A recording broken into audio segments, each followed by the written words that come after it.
Today could be a very sad and expensive day for me. You see, my Porsche 911 996 sometimes makes this odd rattling tappy sound from this area. And these cars are famous for having a couple of problems which can cause the engines to suddenly blow up. I'm gonna be finding out whether my car is suffering from one of those problems. It could be about to die.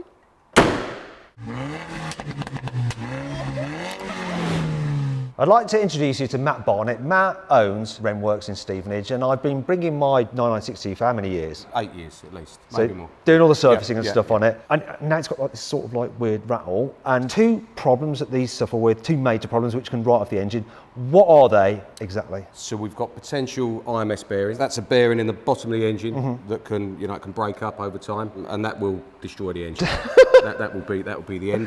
Yeah. Bore score is another issue, although not quite so common on 3.4s, more on the 3.6, but it's still worth a look. So we use our bore scope camera, look down the cylinders. We can drop the oil, look at the oil filter, see if there's any particles of metal, and also send a sample of the oil away for analysis. Okay, so I'm a little bit nervous. You're going to use this special device to look inside my cylinders and see if the bores are scored. Fingers crossed. Yep. Now, I'm a bit silly, right? So I thought I'd do some upgrades. Now, I should probably wait until we find out whether the engine's toast or not. To wait, but I've always wanted a short shifter kit on it, so I'm going to get you to fit a GT3 short shifter. 997 GT3 short shifter. And the discs and pads are a bit kind of cheap from when I bought the car. We're going to fit some EBC blue stuff, some performance brakes. We've got some brake lines and some fluid to go with it. So let's do it. So I've got these pots which are probably like they use them at a hospital, but we're going to use them for the car. So hopefully we're not going to get covered in hot oil. We could do. So be careful. There you go. Let's Go. Oh, it's tight. I'm going to move back for this. You're a professional. Oh, look at that. There's a pot. We want to get an early flush. Stuff at the bottom. I'll give you another one. There we go. You're going to get oily.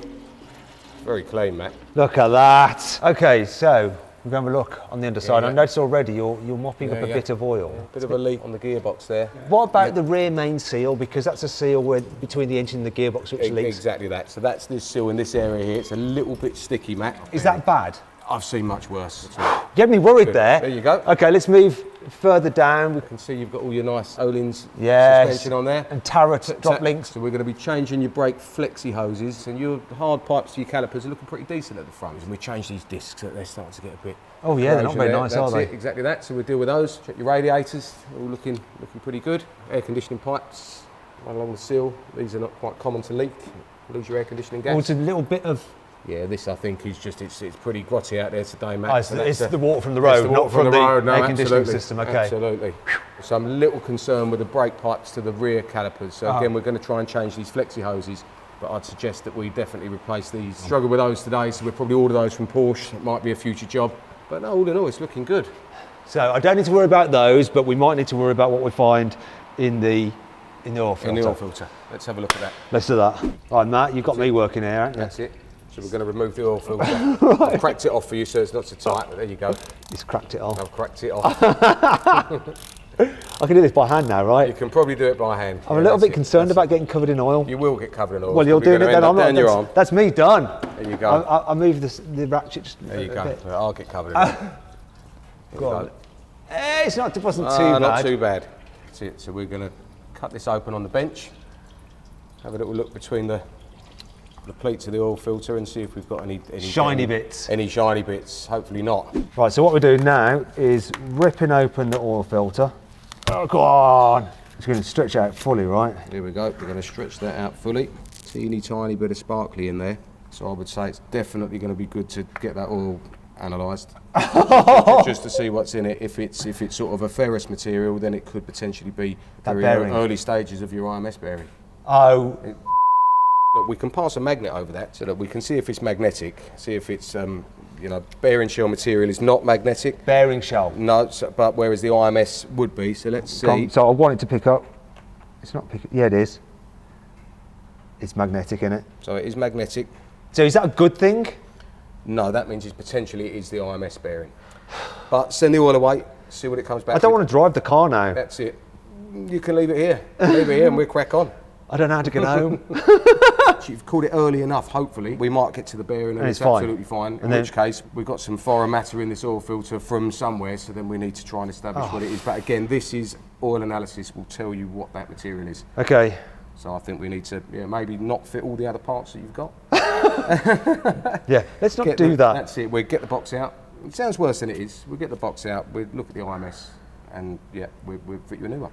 Okay, let's do the bores while we're here. There could be 2 problems then. Yeah, exactly. It's unusual with 3.4s to have bore score, but let's have a look. So Matt, we've removed the spark plugs, That's and it. this is a little bit of good news. I need some good news. I mean, you can generally tell when we remove plugs, we're looking at the colour of the plugs, and when 996s, 997s suffer with bore score, you tend to find, well, you get usually a black exhaust pipe, but you would then tend to find that maybe 1, 2, or possibly more of the plugs would be different in colour, have oil deposits, possibly be really black and really fouled up. So looking at your plugs, they're all identical in colour, so that's a good sign. We're going to pop the camera down the cylinders, we're going to have a little look, we can take some images, and then we can look through them afterwards and we'll see. But yeah, I'm sort of, that's promising. I don't think we're going to find anything. I'm still quite upset about swarfing the oil though. Well, that's it. I mean, look, we can deal with that.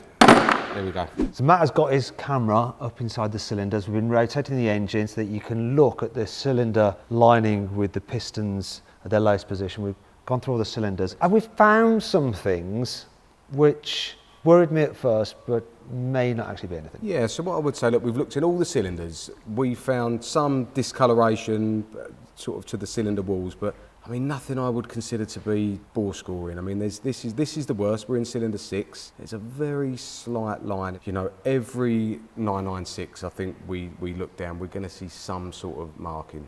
So that's wear from the I would say pistons that's over general time. wear and tear. Look, you've done a few miles. It's not going to look immaculate. I'm quite happy with that, and that's all 6 cylinders checked.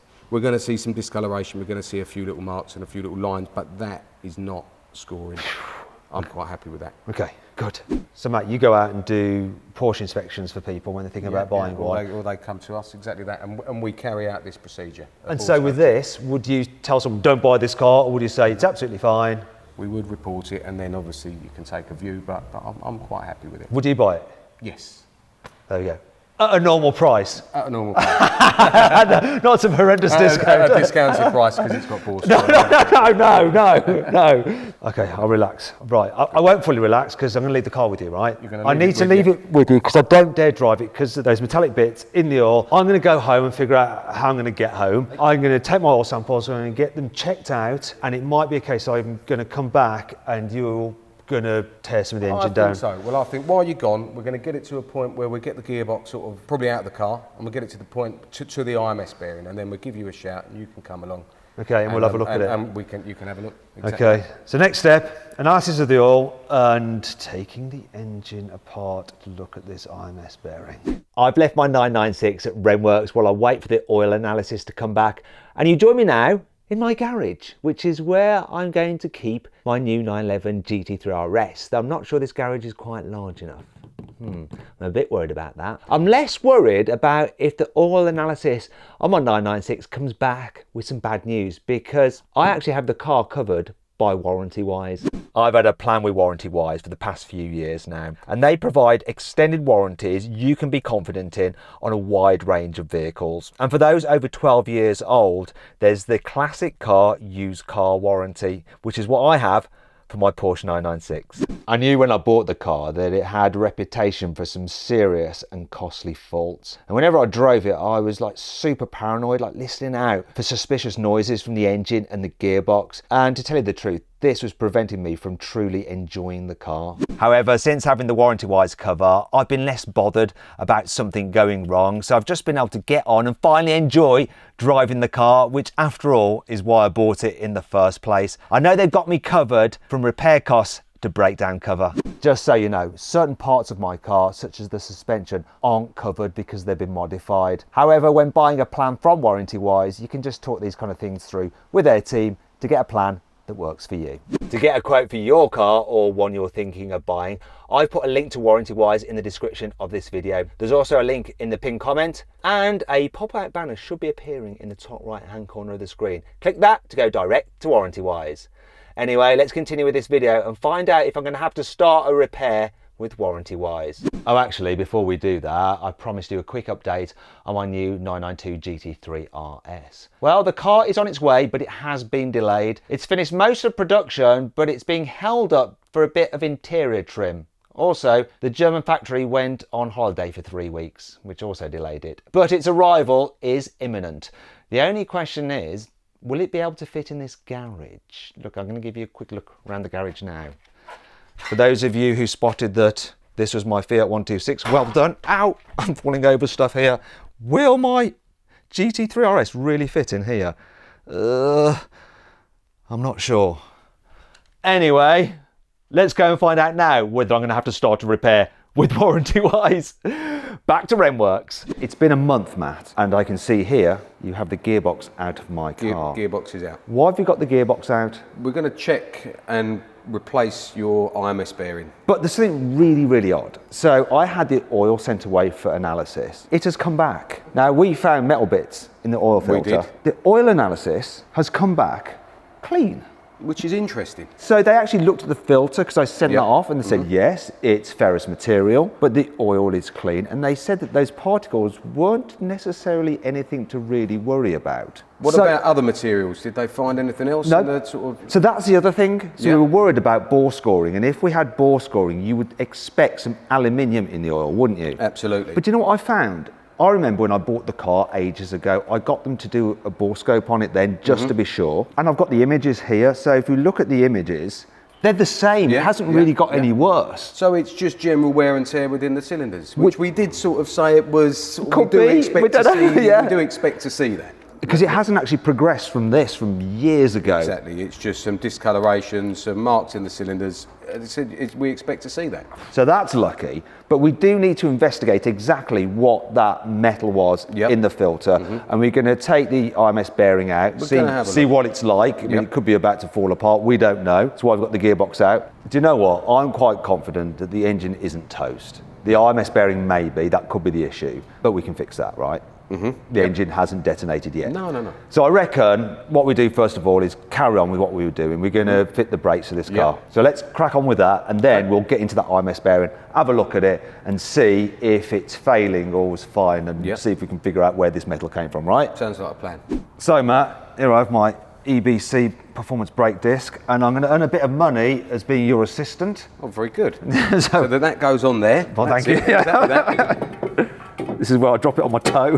There we go. Okay. Actually need to spin it round slightly to line these holes up for these two little retaining screws. A few moments later. Get it on. Try and line it up as well as you can. Yep. Couple little screws in.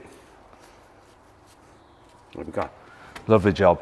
That's your brake disc on. And that's it? That's it. So that's the disc on. Next thing we're going to have to put the caliper on, connect the brake pipes because we've changed to these braided lines, and then we'll put the upgraded brake pads in. Okay, let's do that then. At the same time, okay? So when we look at these braided hoses, so they should improve my brake feel, right? Yeah, they'll take some of the squidge away from the brake pedal because they're braided rather than made of rubber, so they expand less when you press the brake hard, so it gives you more pedal feel. Just on a general note, what's the corrosion looking like underneath here? My coilovers? I mean, it's not great, to be fair. I mean, that they a good wire brush back. I mean, what we tend to do when we install coilovers is to make sure that we get some anti-corrosion protection on there. As a road car being used all year round, this is quite common to see. Okay, so other than that, all looks fine in the suspension area. Yeah, it's all looking good. Okay, solid. Brilliant. Let's get the pads into the calipers. We're going to get the calipers on. Yep. We're going to get the pipe connected to the caliper, and then we're going to put the brake pads in. Okay, let's do it. Cool.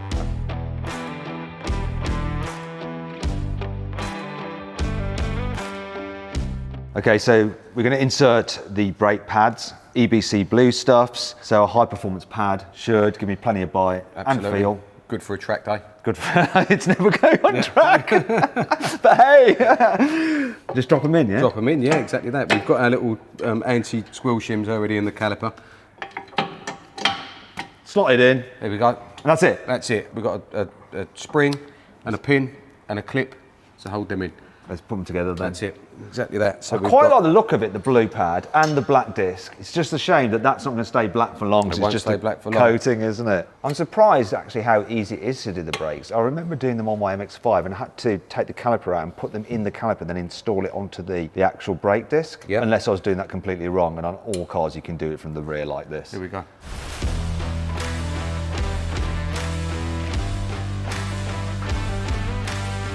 So Matt, we've done the brakes, and now we're going to get into the exciting bit. That's it. So obviously the box is out, clutch is off, flywheel's off, and we're going to take the IMS cover plate off now to see if the IMS is good or bad. Is this going to be the cause of that swarf? I sort of hope it is. I'm not sure. They didn't find swarf actually in the oil itself, which you would usually see if the IMS was breaking up, but we found some larger fragments. So you know, Weird. We're going to have to try and see where they've come from. So maybe we're going to find something in here. So we're going to take this little cover plate off and have a look.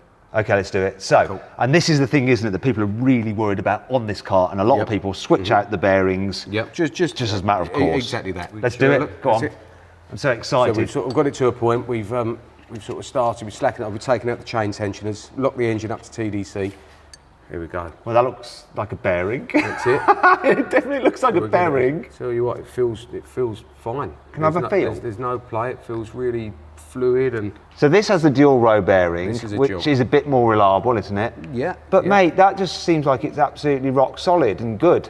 exactly that. So what you would do if the bearing was failing, it would feel sort of gritty or graunchy when you twist it. So it's solid. Okay, so I tell you what, we've got to whip it out anyway. Let's Yep. get it out, and Yep. then we'll maybe take off one of the seals and see if the bearing is starting to go on the inside, because we it can could have a still look. be going Yeah, a we little can have a bit. look. Let's get it out. Okay, let's get it out. Whoa, this is the exciting bit. So this is a part of the procedure that there's absolutely no way I can get involved in. Right, now I know we're going to make a really oily mess in a moment, so I'm backing away. I'm going to pull our oil drainer over.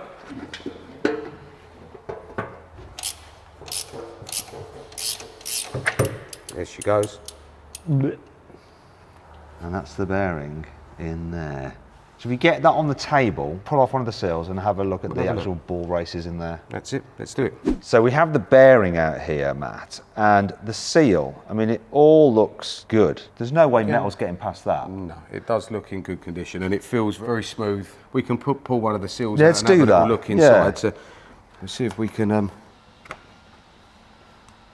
we go. So look, there's not much to see in there. There's Is there any metal on there? no signs of nothing at all. Those ball bearings look like new. This is absolutely fine. Yeah, it's fine. What's I mean, going look, on? we should always investigate. I mean, this could be your problem. So this, wait, That's the cover plate that bolts to the back of the engine. Yeah. There's a little chunk missing there. That little piece that's missing there is very similar to what we found in the oil filter. So I would say that potentially that is what we've seen. so if you had to bet your house, would you bet on that? I would say, yeah. Weird. That's it. Weird, very weird, but the bearing is good. But we'll switch it out for the new one anyway. Which is Let's get it better. done, which is better. Okay, let's get into that now. So now we have the new bearing that's going into the car. It's from EPS and we've sourced it from Design 911. Link is in the description. So what is different about this bearing? It looks quite different. There's no seal for starters. No seal. The main difference is it's using cylindrical rollers instead of ball bearings. So it can take far, far higher loads. I fitted these for years and years and years. Never, ever have we had one come back with an issue. And we've got the new backing plate here as well, the new cover which has a plate. little groove in it. Basically, that's to allow oil to lubricate this area here between the end of the bearing and the cover plate. And there's something you're going to have to do with that bearing before we actually fit it. What is it? We freeze the bearing and we leave it in the freezer for a good few hours before we install it. It allows it to shrink and it just means you're less aggressive when you're trying to install the bearing. So this has currently been in the freezer overnight. Okay. It's freezing my hands at the moment. So let's get it back in the gonna freezer pop for a it back bit, in. yep. We're going to pop it in, in the freezer for a bit and then we'll install it. So now we come to the brutal bit. Inserting the bearing in there, and you're going to have to use brute force, aren't you? We do. Use a little bit of bearing lock around the bearing and then we're going to use a dead blow hammer to drive it in. So it does look a little bit aggressive, but Let's do it. there you go. I'm nervous. So the bearing's very cold, been in the freezer for a while, and so it should make it easier to fit it in. If it doesn't go in properly, are we in big trouble? Yeah, I mean, we've got to try and get it in straight. I'm gonna sort of get out of your way. This is a bit like a surgeon doing a nose job. It looks hideous when it's being done. They use a hammer, whack the bone in your nose, and this is the same thing. There we go. You happy with That's that? all the way home. Is that as good as that you've last ever done little it? sound, so it sounds that you hear the difference once it's all the way home. So it sort of it went almost in. It then got a little bit tight, and then it went with its last little sort of all the way in. Try a little bit of play in the middle there, which is perfect. That's it. So we've done many of them. So that's it. She's in. Can I twiddle it? Yeah. Don't know why I want to, but I just want to twiddle it. Nice and smooth. Right, we're going to put the backing plate on now. Exactly that. That's it. So we've checked that we've got our little seal in there. We've got our seals around here. Why is it like dark in colour? What is it? Different material? It's just a different material.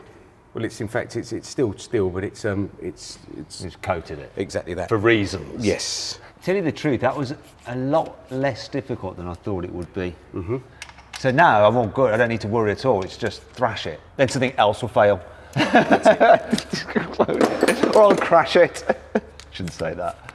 Right, so torquing it now. It's funny how you know these torque settings off by heart. Shows how many you've done.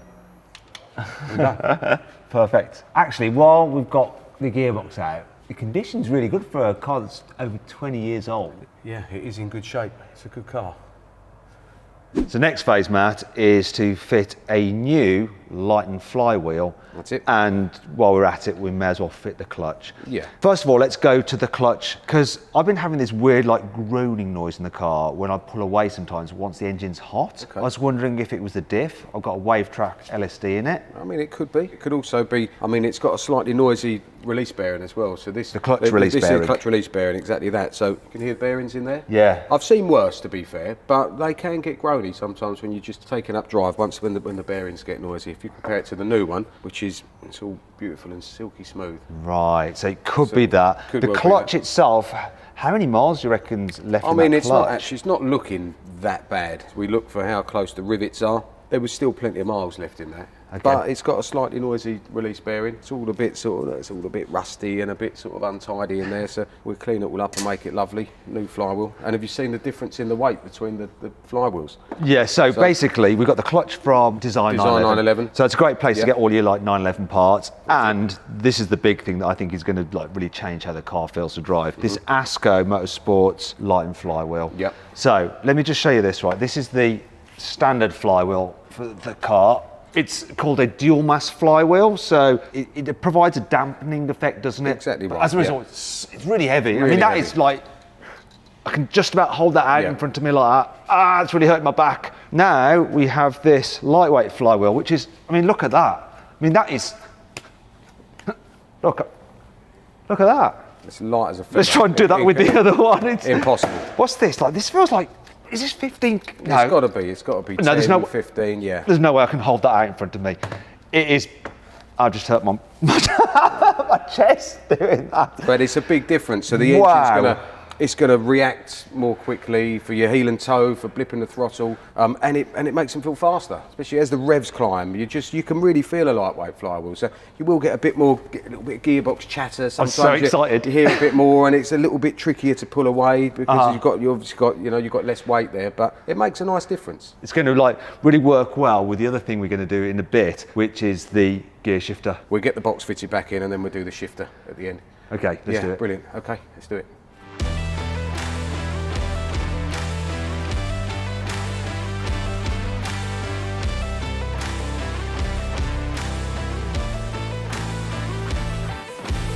We have done the RMS bearing, we've done the brakes, we've put the new clutch and Lighten flywheel in, and there is one last thing that we're doing now, which I'm very excited about. It's the short shift kit. So that is a factory 997 GT3 shifter. It's got metal internals, gives you more precise shift. I think it's about 15% reduction on the standard 996 shifter. And I think you've got the one that was in the car originally. So if we look at this, you'll see all the parts, apart from this, are plastic. Whereas on this, it's metal. And let me just have a feel. Oh, it does feel shorter, not too short, because I don't want it too short, because there's more of a risk of money shifting then, isn't That's there? it. But that just feels like, Yeah, far more oh precise. yes. I'm looking forward to like enjoying that in combination with that Lighten flywheel. Let's get the center console put back in, and then I suppose you're going to do a test drive in it, and then I can have a little go. Absolutely, that's it.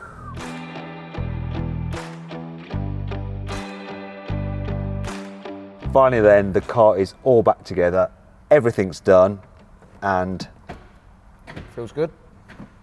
feels way better.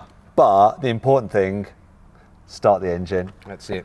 See how it revs. and see if we got rid of that original like knocking, tapping sound it occasionally did when I'd start it, which I originally bought it in for. So let's try it. Do you know what? That sounds better. There's no like tapping sound or knocking. Sounds or smooth. Really smooth. The noise is gone. Awesome. And let's just try this.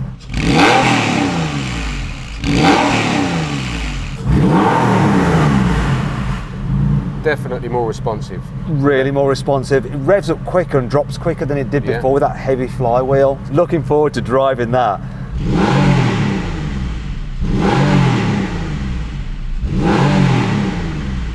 Wow. Listen, thank you very much, Matt, for doing all that work. My pleasure, anytime. Really, really, really good stuff. If you've got a Porsche 911 and you want it worked on by an expert, check out Matt, Rennworks in Stevenage, okay? Link is in the description. Now, test drive. 3 days later. This is the part of the video where I should be driving the car, telling you exactly how the upgrades have improved the way it drives. However, I've had a bit of an accident and did all this damage. So now, before I actually try out the mods and tell you what they're like, I'm gonna have to get this fixed. This is Ed from Ed's Car Care. Look, it says on his top there.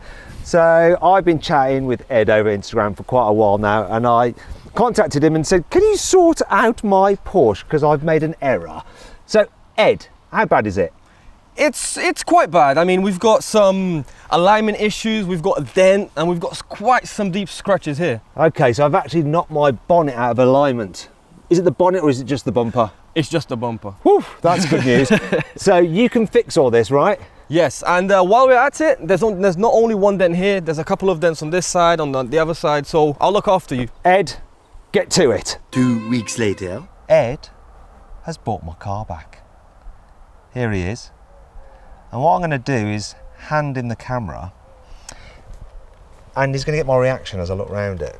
Okay? So, look at it. It's insane. Ed has not only done the bumper, he's done everything else on the car. So he's detailed it, he's polished it, he's got rid of whatever dents and dings were on it. It looks like new. Look at the wheels, look at the brake calipers. Anyone who says the 996 is ugly, just look at it from this angle. Now that Ed's seen to it. Then I want to show you this. Look, you got rid of the dent. It's amazing. You're only supposed to do the bumper.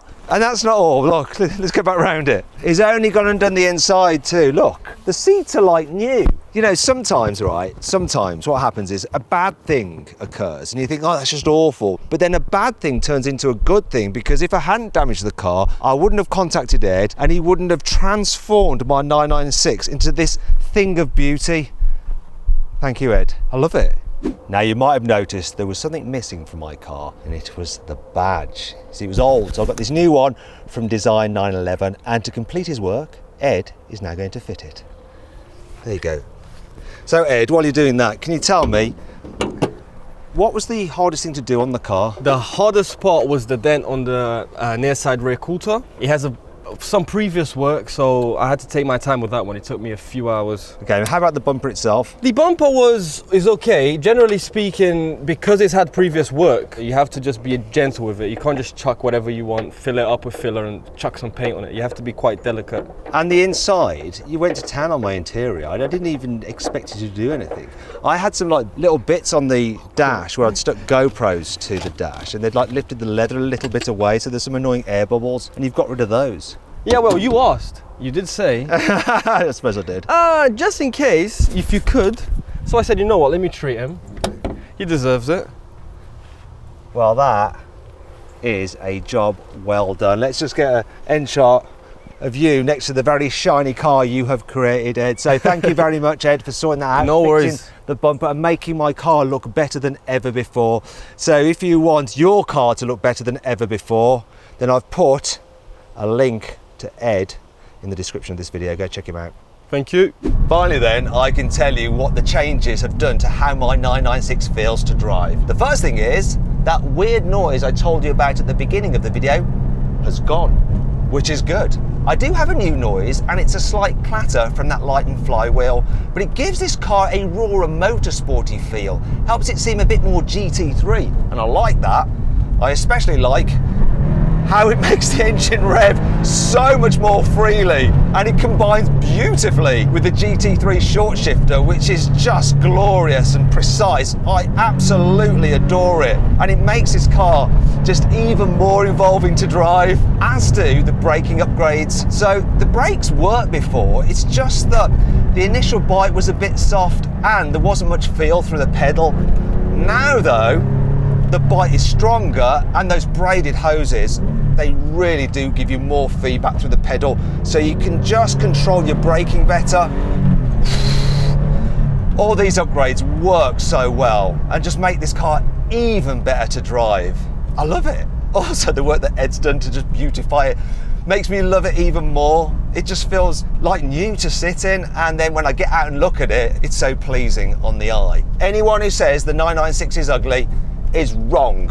Anyhow, I want to say a huge thanks to everyone who's helped me with this video. So massive thanks to Matt at Rennworks. He's been working on my car since I bought it in 2006. He's an absolute legend. If you've got a 911, go see him. Also, big thanks to Design 911 for sorting out all the parts for the car. I've had loads of parts from Design 911 over the years for this. You know, suspension upgrades, all that kind of stuff. They're the go-to place for all the bits for your Porsche 911. And of course, huge thanks to EBC Brakes for sorting out the discs, the pads, and those braided hoses. I've also got to say thanks to Ed at Ed's Car Care. I was gutted when I damaged my car by driving the X5 into it, but it's actually worked out for the best, because it's now even more lovely than it ever was before.